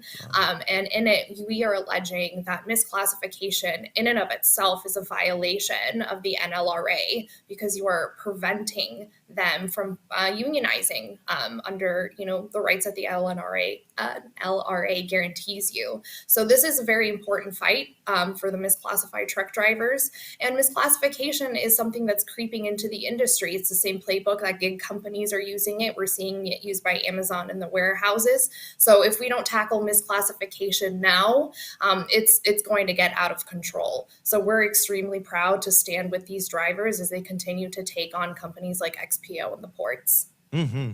Well, I'm sure there's probably a lot of people watching this who can recognize the importance of this. I mean, obviously, a huge percentage of the things we use every day are being moved by these workers. For people who are watching this and saying, how can I support these truckers? What should they do? Where should they go? Yeah, absolutely. Well, the first thing they can do is, visit, our websites, check out our fight, Justice for Port Drivers on Twitter, learn more about the drivers, and, feel free to reach out to XPO Logistics and let them know, hey, this is a really important fight and it's about time that you get your act together, follow the law, and give these guys what they want, which is a union contract. I think if enough voices amplify this issue, XPO will have no choice but to be forced to clean up their act and follow the law. Mm-hmm. Well, we've seen it through the years that collective action does get the goods, and certainly the Teamsters are well known for making that happen. Well, Crystal, I really appreciate you joining us, enlightening us about this, and we'll continue to check in as this fight goes on. Very important issue, but thanks for giving us some of your time here on the Freedom Side. Thank you so much. I appreciate it, y'all. You have a great rest of your day. Excellent. You too. Bye. Well, Rania, I just have to say, I'm sorry, I'm just going to have to cough here. Excuse me. I've been doing, that's why I keep muting myself. I keep coughing. Well, I was fine until you said something earlier today, and then now all of a sudden it's coming. So this is like a placebo effect or something. You said you were coughing. Oh, is this like a solidarity? It's like a solidarity cold? No, it's not. I'm sorry. I'm just going to take a little sip of water here. You do what you got to do. Sorry about that to our friends and family. I think they can forgive. Had to do something there. I was losing it. Oh, this is interesting. Observer, who donated to the super chat, shout out to you, is saying that XPO is DeJoy's old outfit. That's Louis DeJoy, the Postmaster General, who's trying to destroy the postal unions, destroy the postal service in order to be able to privatize it and sell it to companies like XPO Logistics, like Amazon, all these other companies, FedEx, that are ununionized, that want to take over the package division of the postal service. Trump appointee. Very interesting. Thank you for that, Observer. Also, I like that we have smart listeners or smart viewers. We have very smart viewers. Very smart viewers. Yeah, I like that. I like that. Not attracting the Marjorie Taylor Cohen audience for sure. No, Marjorie Taylor Greene, I think is. Did I just call her Marjorie Taylor? Yeah, you did. I don't know who you were channeling there, but it's okay. Know. It's you're doing the best you can. But yeah, I mean, my hope for the month is that, I don't know who's watching this from the mainstream media, but if you are, that these truckers in LA get the same amount of attention as these, truckers in Canada. I mean, this is a huge issue. Crystal brought it out. They've been fighting for years and years. They're misclassified. It's a terrible situation. One of many very tough situations for truckers all around this country right now who are, facing very, very poor conditions, especially ununionized truckers. So this is a big fight, and the misclassification issue could be big for all sorts of workers. Uber workers, of course, all sorts of delivery drivers are misclassified. It's honestly one of the biggest challenges for organizing a union. For people who don't know, if you're technically an independent contractor, you do not have any collective bargaining rights. So many companies will try to say that you're an independent contractor. There are a lot of sort of fancy legal tests for finding that out. But yeah, the whole point is to keep people from organizing, from unionizing. But yeah, this I hope gets as much attention as that. Yeah, you would think just a fraction of it would be nice. a fraction of the attention that like the business owners protesting in Canada are getting. Yeah, I mean, you think about truckers' issues, you don't The hear anything. actual, And, yeah. Shout out to the Teamsters for carrying this fight on though for so many years. You know, they could have let it gone, but you know they've been working with people and organizing and doing things for so many years. But yeah, it really. And there's actually, I'll just note this before we go on too, since we're talking about labor in the West Coast ports, a huge fight coming up with the people who offload those containers off the ships that then go to the trucks, the longshoremen. ILWU represents them on the West Coast, and there's a chance they may have to go on strike this year. They may get locked out because these companies that are making huge, huge profits during the pandemic are, you know, basically trying to say that they want to limit the growth of the union workers' wages and benefits, and they also want to get rid of a lot of workers and replace them with machines. So a lot of big fights happening there on the ports in the West Coast, especially in Southern California. There's like this sort of secret backdoor thing to try to build a new port in Mexico to get around unionized workers in America. So we're going to have to obviously be looking at Mexican workers who will be trying to organize and fight back as well. But there's a lot there. But again, these are the real truckers. Xpo Logistics, they're fighting there in Southern California. I hope people go to justice for port truckers. Indeed. Well, Rania. Oh, sorry, go ahead. I was just going to say, giving you the segue to speaking of things that aren't getting the attention they deserve. Yes, and shout out to please. Matt, by the way, who donated in the chat there. But another one, obviously, is Puerto Rico. You'd think this would be getting more attention, but Puerto Rico, a lot of protests have been happening there over the past couple weeks in relationship to just the colonial realities. And we are very honored to be joined as we continue the show by Dr. Adriana Garriga Lopez, who's an associate professor of anthropology at Kalamazoo College and an adjunct professor at the University of Puerto Rico. Doctor, thank you so much for being with us. Oh, I think you're muted. Yeah. My pleasure. Thanks for having me. Sorry about that. No problem at all. You know, this is the world we're living in, the mute, the unmute, the camera on, camera off. It happens to all of us. You know, I think probably the thing that has probably gotten the most attention from Puerto Rico in the past couple months has been the large protest by teachers who have been out protesting in terms of their pay. Just for those who maybe didn't see it, before we get into the details, talk a little bit about what is happening there with teachers and public sector workers in Puerto Rico.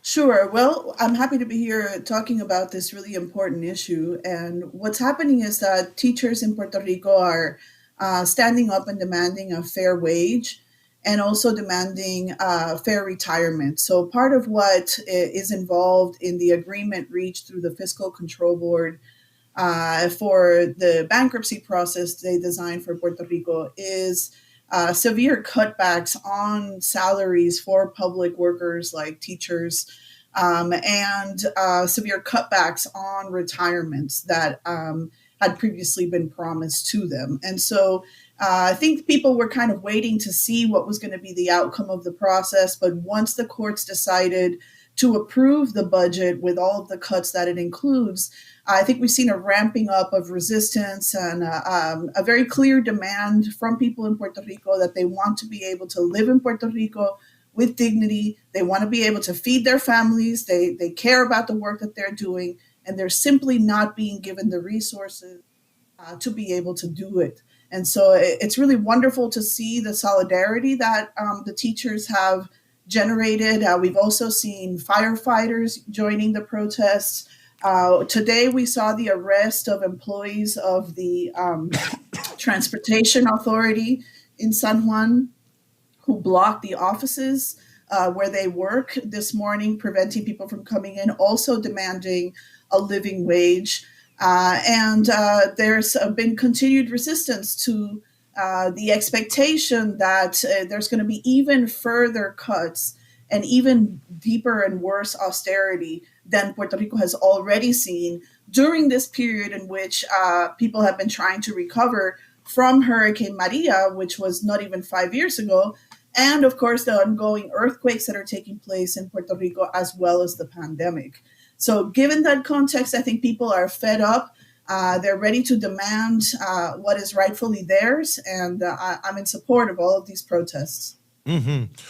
Well, I'm glad you brought up the Fiscal Control Board and austerity because, I guess it's a month ago in January, there was the bankruptcy settlement that took place in Puerto Rico. And, the way it was sort of portrayed in the media is that this has saved Puerto Rico and it's made everything solvent and it's all going to be good and fine. I mean, talk a little bit about that settlement, if you could, and what the impact could be in terms of austerity, if you've already mentioned. Sure. Well, the idea that this settlement creates financial stability for Puerto Rico is a complete mirage. It's a fantasy because by their own accounting, by the Fiscal Control Board's own accounting, the plan that is being put in place will not have Puerto Rico out of the red, and it won't sustain Puerto Rico so that the expectation is that we will see a need for another bankruptcy within 10 to 15 years in Puerto Rico. So the idea that this agreement somehow solves the problem is just false. But it is a win for investors, for some investors who want to recuperate as much money as possible on their investments. And so it's a win for somebody, but it's clearly not a win for public employees in Puerto Rico who know that these payments to investors are going to be made on their backs. And at the same time as that debt obligation is being put into place for the next 40 years, 40 years through this agreement, see people like Natalie Yaresco, who just completed her tenure in Puerto Rico, but decided to stay on in the island because she's having such a good time, who was paid over $500 million. This is something incredible to do this work. And even she has called for the repeal of the tax incentive laws that are creating a crisis situation that is different but connected to the one that we're talking about in terms of public employees. I want to take go ahead, please. Very quickly, I want to just take a step back because I don't think a lot of people know what the Fiscal Control Board is. It's like this unelected U.S. imposed body. Could you just give like a brief, for those viewers who aren't familiar with what you're talking about, can you give a brief background on what the Fiscal Control Board is?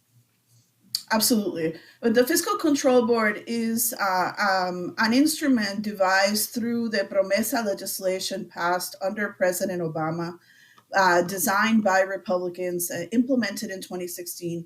And that law called for the creation of a Fiscal Control Board that would have to approve the budget for the Puerto Rican government.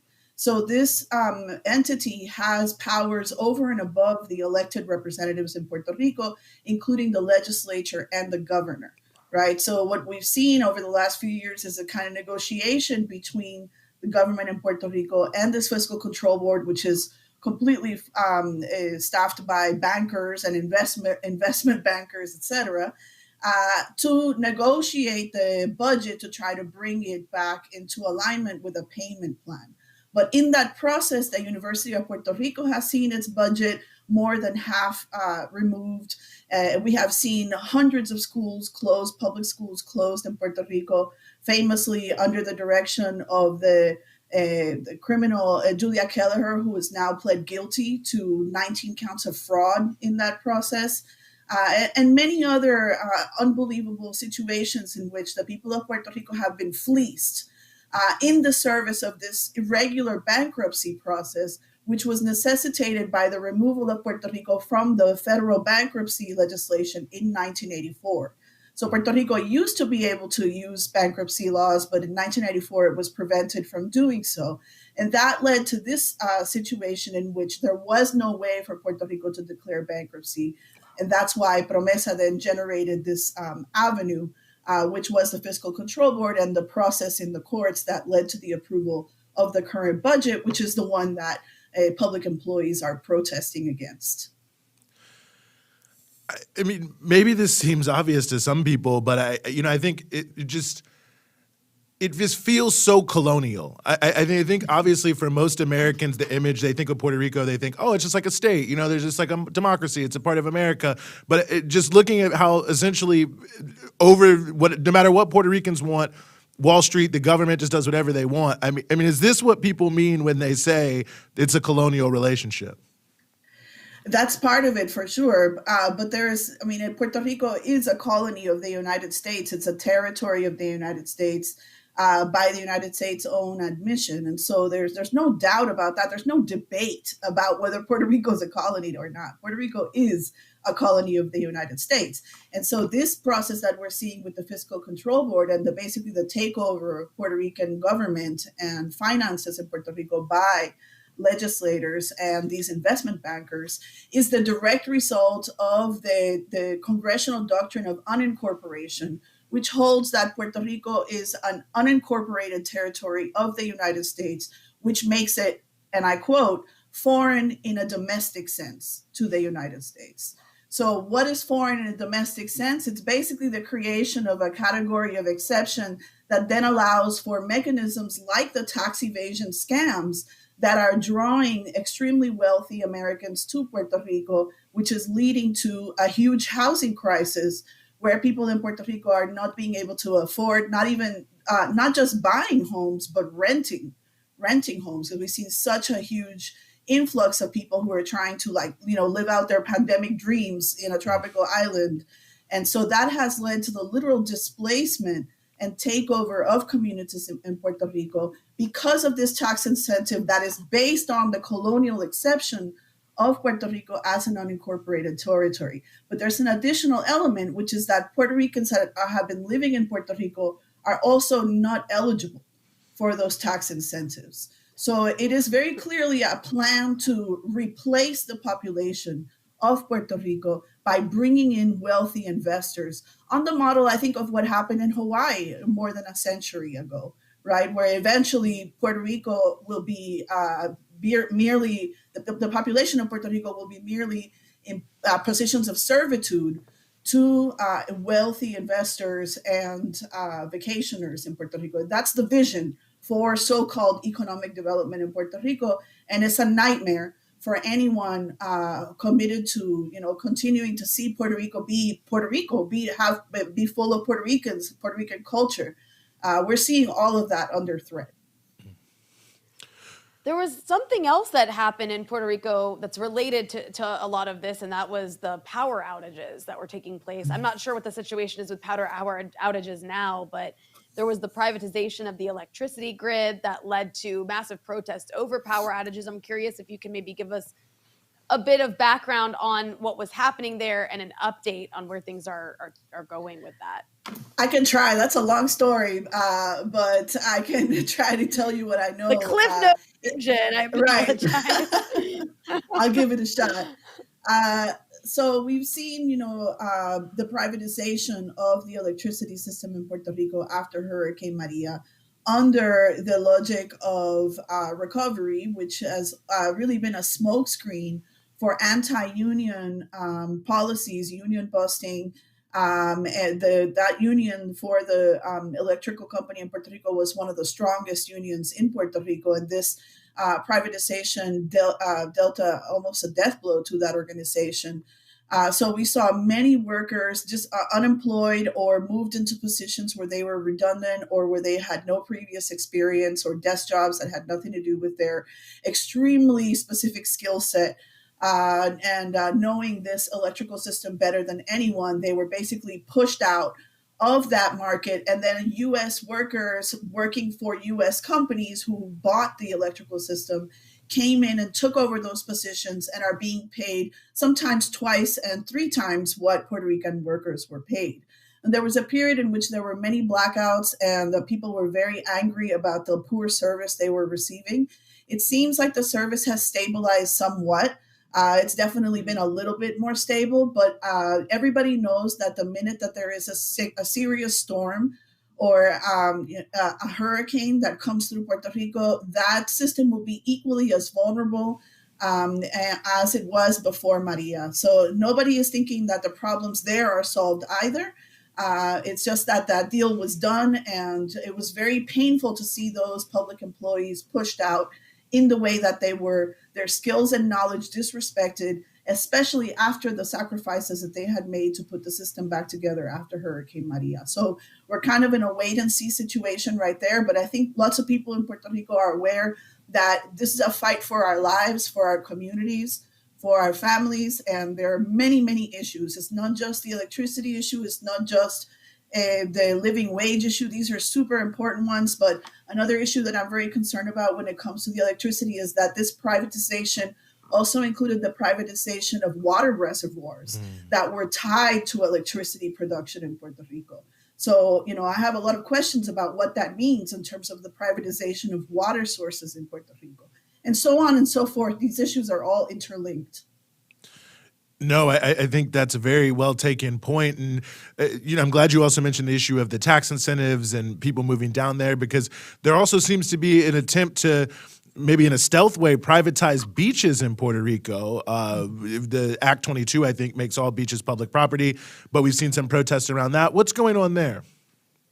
So what people need to understand is that the Puerto Rican Constitution, the Constitution of the Estado Libre Asociado of Puerto Rico, declared that the beaches belong to the people.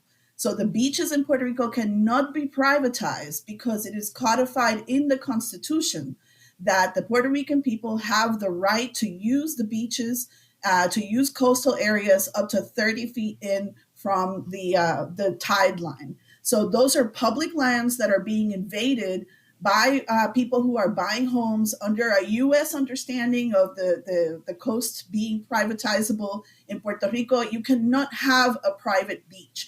So if you are reading a real estate ad that tells you that this apartment or this house or this condo comes with a private beach, they are lying to you. Those are public lands that are being invaded by hotels, by private developers, and also by people with a sense of entitlement, people who just think that because they bought a house on a street that they get to tell other people how to use public lands. And people are not going to tolerate that. And we've seen extremely creative responses to that. Beach parties, volleyball tourneys, people just saying like, hey, everybody, let's show up to the beach. We're going to demonstrate that the beach is ours. And it's not a protest of the sort that people in the U.S. are used to seeing. It's a protest with music, with traditional Puerto Rican bomba y plena, with dancing, with people hanging out at the beach. But it's a very lively way of asserting Puerto Rican culture and the right to be in Puerto Rico, to use public beaches. And we're seeing people who are trying to make that impossible or trying to create situations in which there'll be confrontations, and also very little attention paid to the ecological damage being caused by these developments, which some of them actually build into the water, like into reefs. So we are also before a crisis of permits. Like, who is giving these people permits to build on coastal areas that are clearly public lands as protected by the Puerto Rican Constitution? That's a good point. I really, we're gonna have to look into that. Who is giving these people permits? And it does raise another question in my mind about some of these politicians. I mean, I've seen the governor and his response to the teachers essentially saying, if you don't want to accept a poverty wage, you can just leave. And then when people said, well, are you going to apologize? He says, what do I have to apologize for? I mean, who does he represent? I mean, so many of these politicians, it seems like they can't be representing the people. I can answer that question just by telling you that before he was governor, he was the lawyer of the Fiscal Control Board. Wow. That's who he represents. He represents the investors, no? And his family members are real estate agents selling luxury properties who are benefiting from Act 22. I mean, we are seeing, how can you expect better from a governor who declared himself governor in his sister's house at night in the summer of 2019, after Ricky Rosselló declared that he was going to resign, that he tried to take over the government by having himself sworn in his sister's apartment. Okay, so that's who is governor right now. We are under the control of somebody who has no qualms about selling Puerto Rico to the highest bidder. But he is under threat by protesters who are very angry, and people who have promised to not take this lying down. And the people of Puerto Rico in the summer of 29 made it clear who owns the streets of Puerto Rico. And so that is definitely something that has been very present in the last few days, in the last few weeks, people making themselves felt on the streets, artists, teachers, firefighters, even police, all kinds of different people. Like I said today, we had for the first time people arrested for protesting, demanding a living wage. And so we are seeing, and we're going to continue to see, an incrementing public activism around these issues. And I know that eventually the people of Puerto Rico will be victorious against these unfair colonial and violent impositions against our people. Mm-hmm. On that note, I'm curious, I've heard people have different takes on the issue of statehood. So, what are the different positions on the issue of statehood, and does it fall more left or right, or is there kind of an argument from each side on what would be best for Puerto Rico? I think the latter is the case. The politics around pro-statehood and pro-independence don't really line up with left or right exactly. They don't really line up exactly with Democrats and Republicans. There are people who are pro-statehood who are Republicans. Many of them are very conservative, very religious, and very much what you would think of as a conservative. And there are people who are pro-statehood who are liberals, who are Democrats, who are even social democrats or socialists, right? So we see a variety of people on that spectrum. Likewise, on the independent spectrum, you have quite a variety of political positionings. But it's clear that there is a question of values around Puerto Rican culture that does line up in a certain way with left and right. But it's quite complex, and you can get as many answers as there are Puerto Ricans to what it is that should happen. And I think there's clearly a process of national consensus building, a constituent assembly that needs to take place so that the Puerto Rican people can dialogue amongst themselves. I hope to be a part of that amongst ourselves to find a solution to this colonial tragedy that has befallen Puerto Rico, not just for the last 120 something years under the United States, but for 500 years under Spain before that. So, you cannot tell me that a statehood is decolonization. That is not decolonization. That is just annexation, further incorporation into the metropolis, okay? There may be some equalization of rights that happens as a result of that, but that is not decolonization. No, so we need to enter into a process of self-determination that actually seeks to repair the damage done by these colonial ideologies that have taught Puerto Ricans to think that we are not enough, that we cannot govern ourselves, that we cannot feed ourselves, that we cannot sustain ourselves, that we don't know how to do that, right? That precisely is the result of these colonial ideologies that have forced Puerto Ricans to be dependent on federal transfers, right? So we need to enter into a long process of decolonization. And for me, that cannot include statehood. I'm pro-independence, and I would like to see Puerto Rico become a republic. That is my goal, but hopefully also so that we can be in collaboration and community with other Caribbean nations. And Puerto Rico doesn't have to be alone. The choice isn't, the United States or bust, right?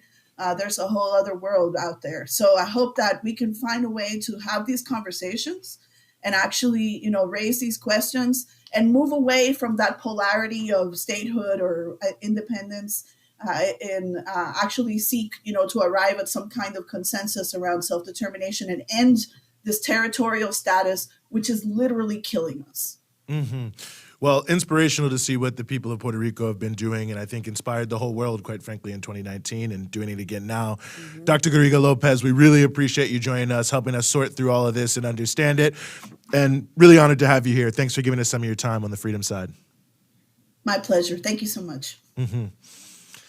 Well, Rania, I think this is a critically important issue. Mm-hmm. It's one, I'm glad you asked that last question. It's deeply misunderstood question, independence versus statehood, and I think they set up these referendums that are designed to deliver answers that the colonial masters of Puerto Rico will do. And I think, as Dr. Garriga Lopez pointed out, colonized by Spain, colonized by the United States, the last colony in the America, well, actually that's not true, there's French Guyana, but one of the last colonies in the Americas. But you see countries like Barbados, which has now become a republic and left behind, the full weight of the colonial legacy. It's, to me, only the right thing. And I think the United States owes reparations to Puerto Rico, the great crimes that have been committed in that country, the sterilizations, the experimentations, the use of Puerto Rico as a shooting gallery for weapons, and the destruction of the natural environment that happened for so many years there. These are unknown crimes for many people in America, unfortunately, but huge, serious colonial crimes that deserve to be repaired. 100%. Most people, when they think of Puerto Rico and most Caribbean nations, they just think of a vacation spot. Yeah, That's just going where to party. people go because they want to go to the beach, yeah, in the middle of the winter or something. Mm-hmm. Yeah, or go to party or go on spring break. And it's like, it's so much more than that. And there's such a nasty legacy. It's not just Puerto Rico. I mean, Cuba, the Dominican Republic, No, of course. Haiti. I mean, it's on and on and on. And so, yeah, absolutely. The fact that this is still taking place the way it is today, and it's so ignored until there's some massive disaster like with the hurricane. So I'm really glad that we got to have a Puerto Rico segment because, again, huge protests taking place even after teachers had a pay raise. There's still other people joining in these protests. So I hope we can keep our eye on it. I'm glad that we are able to cover it here on the freedom side. No, absolutely. And I think all the stories we've covered today, I mean, the port truckers, what's happening in Eastern Europe. I mean, there's so many undercovered stories. And I, too, am very grateful that we're able to do this and make it happen. But yeah, keep your eye on Puerto Rico. That's all I can say amongst all these other places. But as always, Rania, that brings us to the close, more or less, of the show. Shout out to everyone, by the way, who donated in the super chat. Of course, shout out to everyone who supports us in any way, shape, or form. You can remember, look at that. Look at Juan. Just ready to go, firing. I like that. Patreon.com/breakthrough news. You can go there and you can become a patron. Your patronage will be very greatly appreciated by us and all Pleasure those will be patrons who all are out ours. there. Thank you. What's that? The pleasure will be all ours. The pleasure is already all ours for our existing patrons. So patreon.com/breakthrough news, patreon.com/breakthrough news. You can go to breakthroughnews.org and make a one-time donation if you prefer. And of course, that is our website, and we're at BT Newsroom across all your social media platforms. So whatever form of support you can give, we're more than happy to take it. If you're watching on YouTube, make sure you hit subscribe. Make sure you hit the bell so you get those alerts. And as always, we'll see you next week.